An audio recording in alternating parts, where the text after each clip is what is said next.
Hello বন্ধুরা, good morning. তোমরা সবাই কেমন আছো? আমি ভালো আছি। তো আজকে দিনটা শুরু হলো তোমাদেরকে সকালের ব্রেকফাস্ট দেখানো নিয়ে। তো সকালে ব্রেকফাস্টে ছিল আজকে শনিবার, যেহেতু আমাদের নিরামিষ। তো নিরামিষে কি করব কিছুই ভেবে উঠতে পারি না। মানে নিরামিষ মানেই ঝামেলার একটা দিন। তো কি করব, আজকে একটু ভাবলাম অনেক দিন লুচি খাওয়া হয় না গরম বলে।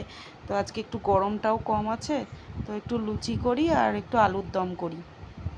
তো সেই মতো ছেলেরা পড়তে গেছে, তো এসে খাবে জন্য তাড়াতাড়ি করে আলুর দম করলাম আর লুচি ভাজলাম। কটা ভেজে রেখেছিলাম, তারপরে ওরা আসলো, আবারও গরম গরম কটা ভেজে দিচ্ছি। তো এই লুচি আর আলুর দম আজকে সকালে আমাদের রয়েছে, লুচি আর আলুর দম। আর দুপুরবেলায় কি করব সেটা তোমাদেরকে একটু বলে দিই, কারণ আমি ভিডিও করে পোস্টও করব। আজকে ভেবেছি যে নিরামিষের জন্য একটু স্পেশাল কিছু করি দুপুরে। তো ভেবেছি একটু পটল, নিরামিষ পটল একটু নারকোল দিয়ে, তোমার হচ্ছে একটু নারকোল পটল করব আর কি নিরামিষে।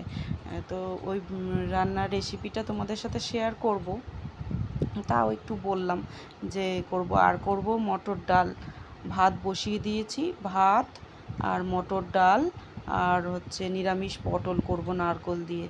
এই হচ্ছে আজকে আমাদের সকালের আর দুপুরের মেনু। তো তোমরা কে কী করছো জানিও আজকে শনিবারের দিনে। এই যে ছেলেকে থালায় সাজিয়ে গুছিয়ে দিয়ে দিলাম, আলুর দম প্লেটে দিয়ে, বাটিতে করে দিয়ে প্লেটে দিলাম। আর এই যে লুচি দিচ্ছি গুছিয়ে। তো দেখো তোমরা কে কে লুচি আলুর দম খেতে ভালোবাসো? আমার ছেলে তো খুবই ভালোবাসে, আমরাও অনেক দিন পর পর হলে খাই, ভালোবাসি। টাটা।